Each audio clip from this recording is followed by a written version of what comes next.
We're back. Part 3. Part 3. Trace. Yeah, I'm in. We're not going there. Yeah. So, we left off abruptly, sorry. But, hey. We're running out of time in our car. You know, it's not what exactly... you gonna do, you know. Yeah. But anyway, we were talking about the Big Four. We brought up WrestleMania 26, where you have a gripe about. Which, my gripe about WrestleMania 26 is a couple of videos ago, I said that, with the exception of Taker and Shawn, which was great. Oh God, man, excellent match. Yeah, I don't know how Shawn survived that tombstone on the floor. Oh my! I don't know how he did it, man. Shawn Michaels is tough as hell. Yeah. With the exception that I said that the rest of the night pretty much sucked. Everything else sucked, but you know it wasn't because of that first tag match went like 8 minutes. 3. Yeah. Like 3 some minutes. 3 some minutes. A tag team title match at WrestleMania went 3 freaking minutes. Yeah, and then. That shows how valuable those tag titles are now. Yeah, well, this is Vince McMahon we're talking about. So yeah, and I was really upset because I thought that I was looking. Oh God, I was looking forward to Jericho and Edge. I was looking forward to Punk and Mysterio because I was just salivating. I was like, oh my God, Sheamus and Triple H. Sheamus and Triple H, because I was like, oh my God, these matches are going to be good. You know. Yeah. I don't know about Sheamus and Triple H, but I knew that the other two were bankable. Yeah. And. Yeah. Yeah. Yeah. I mean, WWE hypes up so much. Like, oh, right, WrestleMania, come on, let's go. And they'll be all like, okay, tell you what. Well, when I was at WrestleMania 25, the big hype was, You were at WrestleMania 25 in Houston, Texas. The big hype was, Taker and Shawn Michaels, but also the main event was Triple H and Orton. They hyped up so much. I mean, the first match sucked. God, was that bad? And I thought, and this is really for me, I thought that even Jericho, I'm a huge Jericho fan. Oh yeah, huge. Can't wait for his DVD to come out. Oh no, that thing's already bought. It's just got to get to me. Yeah, pre-order. The match between Orton and Hunter, and 25. I was thinking, oh my gosh, it's gonna go boom, RKO, done. The way I would have booked, that's the way I thought it was going to be booked. That's the way I would have booked it because it felt like that. I think it was like within the first 5 minutes they each hit their finishers. Yeah. Within the first 5 minutes. I mean, I could go watch a Great Khali match before that. At least I know what I'm getting. Jesus. Yeah, a match that sucks. Anyway. But WrestleMania, okay. Like everybody. This year's Rumble was good though. Yeah, that was good. Edge returning. Edge returning. But I think it was WrestleMania. Like when they came out with the anthology, it was 20 years worth of WrestleManias. Now they had 6 more. So WrestleMania moments. WrestleMania moment. Oh God, WrestleMania moment. Let's just go. Okay. WrestleMania 20. Chris Benoit wins the World Heavyweight Title. Mm-hmm. Eddie Guerrero pins Kurt Angle. Uh-huh. Those two right there are just enough for me. Okay. Evolution beating The Rock and Stock Connection. Rock and Stock Connection. A step up from Orton and Batista. Yes. Mainly Orton because he was in the feud with Mick Foley. WrestleMania 21. First Money in the Bank match. First Money in the Bank. And isn't this kind of funny that the man who came up with the idea for the Money in the Bank match has never won it? Jericho. Jericho. Come on, dude. Best in the world at what he does, but when it comes to the Money in the Bank, he can't win one. Not so much. Though I don't think he really needs to. Yeah, you don't need to win a ladder match. He's over. This helps guys. Didn't give us so much for swagger, but Edge winning his helps Shelton Benjamin get over real well. Well, yeah, but that was like a staple for him to lose and have an accident or whatever, fall through a ladder. Sabu did the same thing in Japan, but Sabu. Well, I'm not even going to go into it. Yeah. WrestleMania. Let's see. 21 was Shawn Michaels. Kurt Angle. Kurt Angle. Badass match. Another Shawn Michaels badass match? Let's go back. WrestleMania 12. Iron Man match. Yes. It's tough to watch a long match, but when it gets real good, you have to sit through it. And that match is probably the staple that all Iron Man should be held up to. Yeah. Yeah, kind of like the ladder match, the first ladder match that Shawn had with Razor. WrestleMania 22 was the match that Shawn had with Vince, where he just beat the snot out of it. I don't know. Like I said a couple videos ago, Yeah, you know, I'd be Eddie Guerrero looking up that ladder, go, oh yeah, you know, Yeah. I'll take that bump.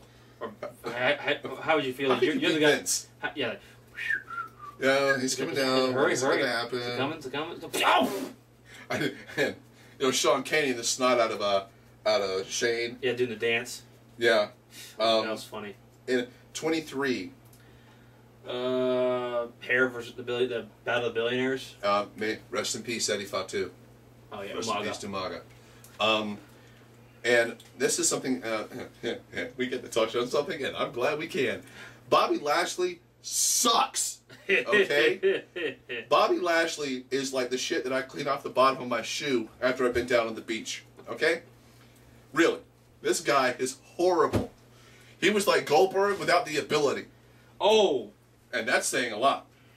Okay. Hey, Bill Goldberg, even though he couldn't go that long, he was a hero, man, for a lot of cats. Woo! He was steamrolling through some big, tough motherfuckers, especially Scott Norton. Oh yeah. Yeah, you know. Anyway. But that I have none, not a bit of love for Bobby Lashley. I went to see a Raw, I believe it was, or maybe it was a SmackDown, and it was Big Show's last night because he took a hiatus. It was ECW. Yeah, he took a hiatus.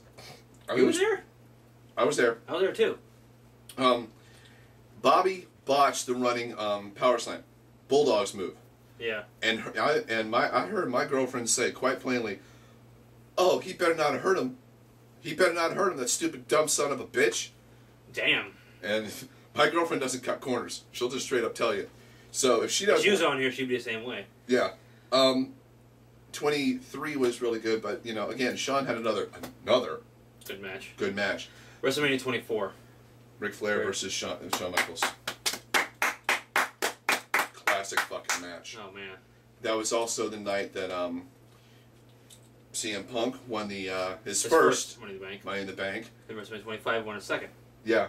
But people were not going with CM Punk on WrestleMania 25. I was going with Christian, man. Me too. And you know, it's like this year, I was hoping Matt Hardy was going to win it. I was going with Matt Hardy Christian. I knew it wasn't going to happen. You know. Swagger. Fuck attack. Yeah. Well, speaking of WrestleMania, though, where's next year's going to be? It's going to be down at ATL Atlanta. But we're really kind of considering missing it because we were talking about it, but then we found out that the NWA Legends Fest was going to be in Atlanta too. Next year. So we're just like, I would rather go to the Legends Fest because I would rather actually get to meet the legends that we grew up watching. And yeah, we grew up watching NWA.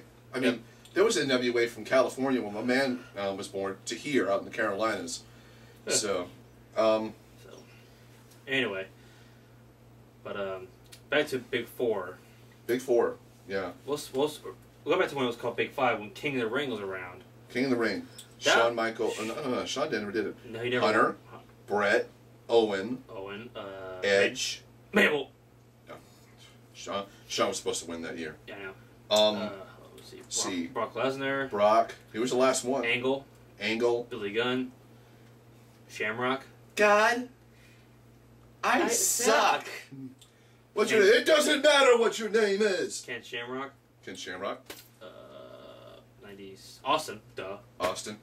Which classic moment, man. The classic promo. And the thing is, that wasn't written for Steve. He came up with that in his head. Yeah. They gave him the points that he needed to remember. And while he's getting sewing his lip up, because he busted his lip open. Jake Roberts was doing a promo. And him, he didn't get to hear it, but he knew what he was gonna. He knew the points that he was gonna hit. Yeah. And then Steve came back, and then just boom, and Steve Austin's story, man, that night made him. Definitely. And he was still a heel. Yeah, but fans were loving him. They go to Raw the very next night. Austin 316. That's the bottom line signs. Yeah. You know, it's kind of like what Tully Blanchard said when they went to, I think, somewhere in Greensboro. When they originally formed the Four Horsemen, and the next night you see college dudes dressed in suits and ties and glasses doing four. Yeah, and it was also, he said, Jim Crockett was when they were standing in the hall going to the backstage, and they're looking around going, "You think this is getting over?" And Tully turns around and goes, "Yeah, last time I was here, it looked like a freaking bomb scare. Yeah, I think it's doing pretty good." Yeah. You know? So, King of the Ring, it dissolved in '02, and they brought it back periodically, just on the show on Raw or SmackDown. You know, when Booker won it and Regal won it. I was so happy when Regal won it. Yeah, that was kind of fitting, right? Mm-hmm. But do you think they should bring it back as a full-time pay-per-view or just another one-night tournament? I've got an idea. Okay. If they were going to bring it back, what I think they should do is concentrate on a lot of the younger Yeah, like Brock guys. Lesnar. Like when Lesnar won it. Like Edge won it. Edge, Angle won it. Hunter. Yeah, when, you know. when they're just beginning or within the first few years of the company. Yeah, and that'd be great because then you get guys like Matt Sydal. I'm not calling him by his name. And Yeah. there's Matt Sydal. A.K.A. Evan Bourne. And you get Kofi. any of the Nexus guys. Oh, there you go. With the exception of Daniel Bryan. Daniel Bryan, like he really. I hate to say it. I don't Don't think this is snap. This is a. Don't think I'm dissing Bryan Danielson. Yeah. Oh no. No, don't do that. Because he is over with guys like us. Oh yeah. You know, so. But guys in that vein where they're kind of new, Cody Rhodes. Yeah. You know, because they got a lot of new blood. Sheamus, Drew McIntyre, some of the season 2 NXT guys who will be on TV regardless. Caval, Henning. Yeah. That's about it. But when you talk about Danielson, segue into independence. Let's talk about an independent promotion that's down here. Right here in Charleston.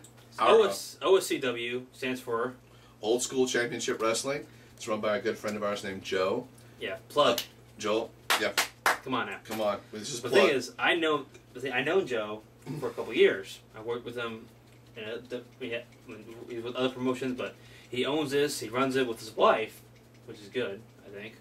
OSCW runs shows not just in Charleston, but they go to like Walterboro and Orangeburg, and it's area around here. Yeah. They have a show coming up on the 29th, and they have a former WCW WWE talent. Bill DeMott he was primarily known as Hugh Morris, the one who put over Goldberg in his first win. And had that great series of matches with Lance Storm over the U.S. title. General Erection. General Erection. I mean, he had some great matches. But OCW is kind of like, it's our independence. They get guys, like, we got a guy named Malachi who's making a return, actually. Mm-hmm. Malachi was actually featured in the most recent PWI 500. Yeah. The one that, how about that? I can't show it to you on the... yeah, that's great. That's fucking awesome. A wrestler down here gets featured in the PWI 500. The one with AJ Styles on the cover. Yeah. You know? That's good. But OCW, like I said, they have a show, was it August 20... Omar Shrine at Auditorium down here in Charleston. Mount Pleasant, actually. Was it Bill DeMott will be there? Hopefully my sign autographs. And Joe, if you're watching, I hope you are. We want to be there. We want to be, like, I guess, correspondents, or do shows there. Feature the guy, interview the guys before the match or after the match. Interview fans, what have you. And this is something we kind of want to do because we want to help out, and we want our local promotion, very much our local. And the point that's ours. We want them out there. Yeah, we want them out there because I've been to the show recently. Yeah, one show recently, within a couple of months, that they had at a place called Halligan's. We've talked about Halligan's. Cheap plug, but Tom Halligan's is one of the favorite places we like to go to watch the pay-per-views. Yeah. And up in the Eagle's Nest. Yeah. But OSCW done shows there. Great shows. Yeah, great. Great talent. And the thing is, it gets back to their great talent, great work. It very much an old school kind of the name fits. It's very old school, But yeah, we're looking forward to it. We're going to be there. We're going to be there. We'll give you a review of it after we're done. After it happens. But with that being said, we're gonna shine on. Get out of here like a baby, head out. Like a newborn, head out. Yeah. So with that being said, this has been Wrestling Unfiltered episode 6. I am Sean. I am Ian. Peace.